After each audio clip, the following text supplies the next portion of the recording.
بسم اللہ الرحمن الرحیم۔ احباب دی وقار، اللہ رب العزت نے حضور اکرم صلی اللہ علیہ وسلم کو ہزاروں معجزات عطا فرمائے۔ ان معجزات میں سے ایک معجزے کا تذکرہ جو زرقانی میں بھی موجود ہے، قاضی ایاز رحمۃ اللہ علیہ نے اپنی الشفاء میں بھی لکھا ہے، اور بیہقی میں بھی اس کی روایت ملتی ہے کہ ایک شخص کو آپ صلی اللہ علیہ وسلم نے اسلام کی دعوت دی۔ اس نے آگے سے کہا کہ میں اسلام تب قبول کروں گا جب آپ میری مری ہوئی لڑکی کو زندہ کر دیں گے جو تھوڑے دن پہلے فوت ہو چکی ہے۔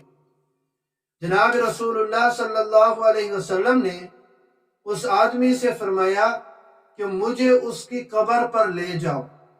وہ آدمی حضور اکرم صلی اللہ علیہ وسلم کو لے کر اس کی قبر پر گیا۔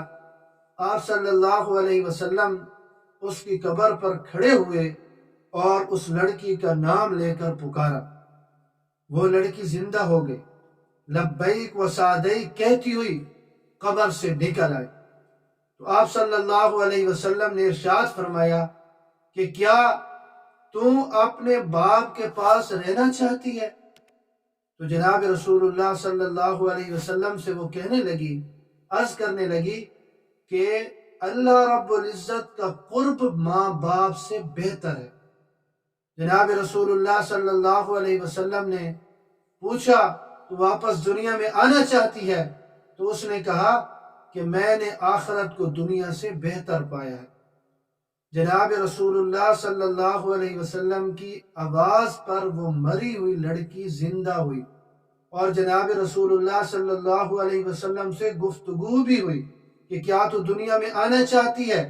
وہ آگے سے کہہ رہی ہے کہ مجھے اللہ رب العزت کا قرب ماں باپ سے زیادہ بہتر ہے میرے لیے، اور آخرت دنیا کے مقابلے میں میرے لیے بہتر ہے، میں نے اس کو بہتر پایا ہے۔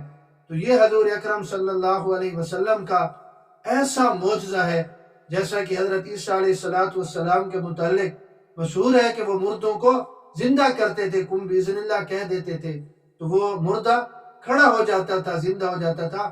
اللہ رب العزت نے حضور اکرم صلی اللہ علیہ وسلم کو اس قسم کے بھی معجزات عطا فرمائے، جس کی ایک واضح دلیل اور واضح ثبوت اس کا بیہقی میں اس معجزے کی صورت میں ملتا ہے۔ اللہ رب العزت مجھے اور آپ سب کو دین سمجھنے کی توفیق نصیب فرمائے۔